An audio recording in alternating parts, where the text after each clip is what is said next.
The Pthumerian Descendant is one of, if not the most difficult boss in all Chalice dungeons.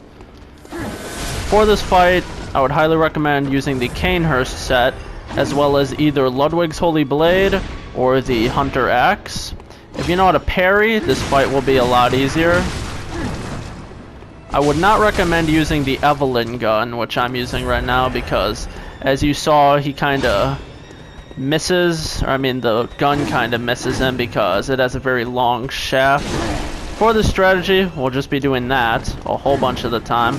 There's all these pillars right here, so just use them to your advantage. Man, this camera calibration is horrible. It took a long time to turn.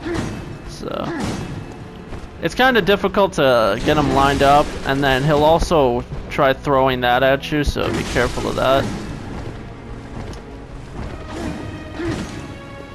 So either use bolt or fire paper just for that extra damage, and obviously try to have some Molotovs just because you can.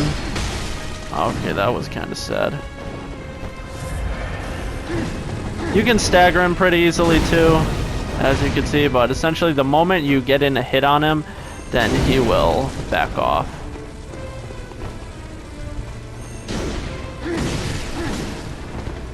Obviously heal up at all times. And then yeah, maybe you don't even need to target him. I guess it's a little easier if you just hit him. And for a lot of the time, you can honestly, maybe you don't even need the pillars if you're skilled enough at this, but you know, it's kind of risky when he could just sort of lunge at you like that. So obviously if you're trying to be safe, then this is a perfect strategy for you. You could also do the jumping attack. Obviously just make sure he's not gonna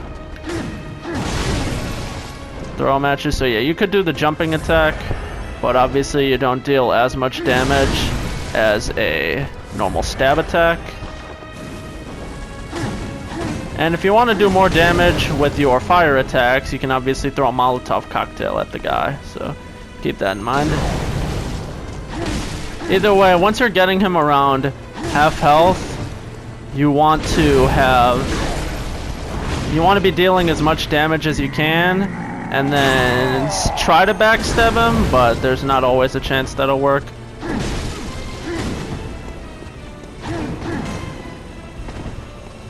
In his second phase, he's a lot more prone to throwing his weapons at you, as you saw there.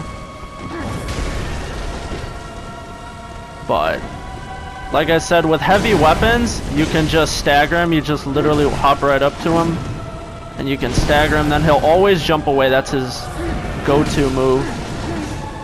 Literally just walk up and hit him, and he'll always jump away, 100%.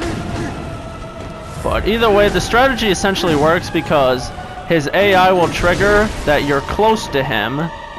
When he hops away is when he will usually do his sort of... when he jumps away is when he'll always do his throw attack, which is essentially the only strategy that you need to avoid. Like you see right here, literally, he just goes down like that. And obviously use Molotov cocktails, maybe poison knives, I don't even know if those works, and obviously this breaks his AI too, which is kind of amusing. Or not kind of amusing, very amusing. And also, the Cainhurst set is perfect so that it prevents him from one-shotting you, no matter what he does, essentially, so definitely use that to your advantage. If you want, you could try using Lead Elixir for this fight, but I don't like using Lead Elixir. Either way, you just want to always keep space, and don't be right up against the bricks, or the pillar rather, because as you see, his attacks go through pretty well. And then... okay, yeah, that attack as usual. When he does that attack, it's honestly good for you, because then you can just roll underneath it and deal with it that way. As you see, he always dodges away the moment you hit him. Maybe even if you throw Molotovs at him, I just want to try.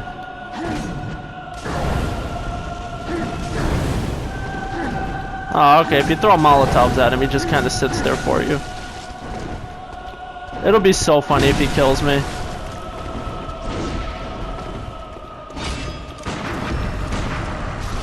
Okay. I genuinely got nervous there.